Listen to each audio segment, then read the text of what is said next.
ಸಚಿವರು ಭೇಟಿ ಆಗಿದೆ. ವಿಜಯಪುರದ ವಿಮಾನ ನಿಲ್ದಾಣ ಉದ್ಘಾಟನೆಗೆ ಸಂಬಂಧಪಟ್ಟಾಗಲಿ ನೋಡಿ, ವಿಜಯಪುರ ವಿಮಾನಯಾನ ಕೇಂದ್ರ ಸಚಿವರ ಕೈಯಲ್ಲಿಲ್ಲ.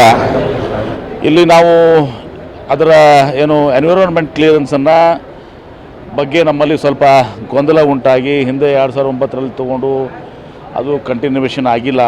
ಅದರಿಂದ ಅವರು ಪ್ರೈವೇಟ್ NGO ಅವರು ಸುಪ್ರೀಂ ಕೋರ್ಟ್ಗೆ ಸುಮಾರು 245 ಇಂಥ ಏನು ಎನ್ವಿರಾನ್ಮೆಂಟ್ ಕ್ಲಿಯರೆನ್ಸ್ ಪ್ರಯರ್ ತೊಗೊಂಡಿಲ್ಲ, ಮೊದಲೇ ತೊಗೋಬೇಕಾಗಿತ್ತು ಅಂಥೇಳಿ ಕೇಸ್ ಮಾಡಿದ್ದಾರೆ. ಆ ಕೇಸಿಗ ಹಿಯರಿಂಗ್ ಮುಗಿದಿದೆ, ಆರ್ಡರ್ಸ್ ಕೆಟ್ಟಿದ್ದಾರೆ. ಆರ್ಡ್ರಿಗೆ ಬಹುಶಃ ಒಂದು ವಾರದಲ್ಲಿ ಆರ್ಡರ್ ಆಗುತ್ತೆ. ಬಹುಶಃ ಆರ್ಡರ್ ಆದಮೇಲೆ ಅದ್ರ ಬಗ್ಗೆ ಪರವಾಗಿ ಆಗ್ತದೆ ಅಂತೇಳಿ ನಂಬಿಕೆ ಇದೆ. ಆಮೇಲೆ ಇದನ್ನು ಪ್ರಾರಂಭ ಮಾಡ್ತೀನಿ. ಸರ್, ಅನರ್ಹ ಪಾಲಿಕೆ ಸದಸ್ಯರು ತಮ್ಮ ಭೇಟಿಯಾಗಿದೆ. ಅನರ್ಹ ಪಾಲಿಕೆ ಸದಸ್ಯರು ಭೇಟಿಯಾಗಿ ನಾನೇನು ಮಾಡೋಕ್ಕೆ ಬರ್ತದೆ? ನನ್ನ ಕೈಲೇನಿದೆ? ಅನರ್ಹ ಪಾಲಿಕೆ ಸದಸ್ಯರು ಅವರು ಕೋರ್ಟಿಗೆ ಹೋಗ್ಬೇಕು, ಅದ್ರ ಬಗ್ಗೆ ಸ್ಟೇ ತೊಗೋಬೇಕು. ಸರ್ಕಾರದಾಗೂ ಏನೂ ಇಲ್ಲ, ಯಾಕಂದರೆ ಇದು ನಾವು ಯಾರೂ ಕೂಡ ಅದನ್ನು ಇದು ಮಾಡಿಲ್ಲ. ಅವರಿಬ್ಬರು ಮಿರ್ಜಿ ಮತ್ತು ಯಾರು ನಿಮ್ಮ ಮೈನುದ್ದೀನ್ ಬೀಳ್ಗಿ ಇನ್ನಿತರು ಕೋರ್ಟ್ ಮುಂದೆ ಹೋಗಿದ್ದರು. ಕೋರ್ಟು RCಗೆ ನಿರ್ದೇಶನ ಕೊಟ್ಟಿದ್ದಾರೆ. ಇವರು 1 ತಿಂಗಳವರು ಏನೋ ಇದು ಕಟ್ಟಬೇಕಾಗಿತ್ತು ಅಂಥೇಳಿ, ಅದು ಸ್ಟ್ಯಾಚ್ಯೂಟರಿ ಅದ ರಿಕ್ವೈರ್ಮೆಂಟು.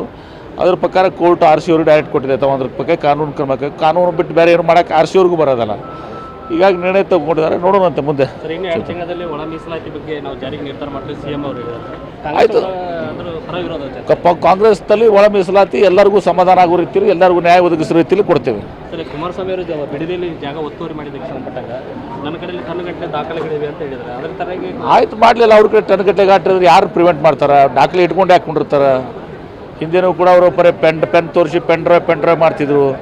ಈಗ ದಾಖಲೆ ಟನ್ಗಟ್ಟಲೆ ದಾಖಲೆ ಅಂತಂದು ಇಟ್ಬಿಡ್ಲಿ, ಮಾಧ್ಯಮದವ್ರು ನಿಮ್ಮ ಮುಂದೆ ಇಟ್ಬಿಡ್ಲಿ. DK ಶಿವಕುಮಾರ್ ಅವರಿಗೆ ಕೌಂಟರ್ ಕೊಟ್ಟಿರೋದು ಏನಂತ?